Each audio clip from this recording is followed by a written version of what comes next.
A late collapse left Essex's unbeaten hopes on the ropes after securing the Division 1 title with 2 games to spare. Essex got their celebratory game off in superb style at the Ageas Bowl, Cook, fresh from a brilliant game at Edgbaston, trapping Adams in front for naught. Not wishing to be outdone by his teammate, Porter got in on the act with his first wicket of the morning, pinning Weatherly LBW, the champions, in imperious form. Allsop and Vince were together at the crease, and the 2 former Wiltshire players reached a 50 partnership, regaining some control from the rampant Essex bowlers. They had eventually put on 71 before Allsop was bowled by the red-hot Porter, bringing captain Bailey to the crease.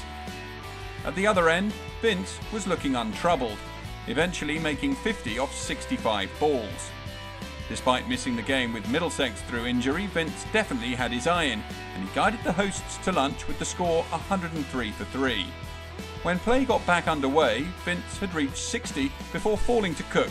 He attempted one attacking shot too many and edged behind to Foster.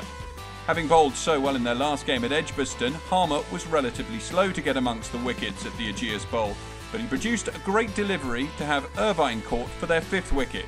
In a direct battle with his teammate Harmer for the most championship scalps in the season, Porter claimed another, and his 67th of the campaign so far dismissed Dawson for just 8.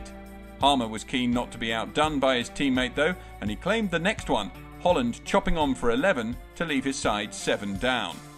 Berg was the next in and was aiding Bailey nicely, and the pair almost made it to tea with their partnership intact, until Berg gave Foster some catching practice behind the stumps, Harmer doing the damage, the score 243 for 8 at tea. When play resumed, the destructive Porter immediately struck.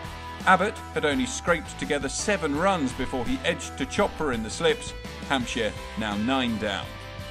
Bailey would have been hoping his final partner could have aided him in his quest for a century, but in the end he fell short.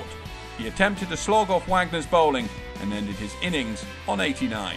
Hampshire 254 all out. The newly crowned champions were just 1 over into their reply when Abbott struck, removing Brown for a duck. Essex's other opener Chopra would have been hoping for a big score in order to keep their unbeaten ambitions intact, but he too fell cheaply to Abbott. Things were beginning to unravel quickly for the visitors, and they were in an awkward position when Edwards trapped England man Wesley in front for just 6. By this point, Essex would have been content with getting to the close of play without losing any more wickets, but instead they lost 2 in quick succession. First Papara, and then Cook fell cheaply.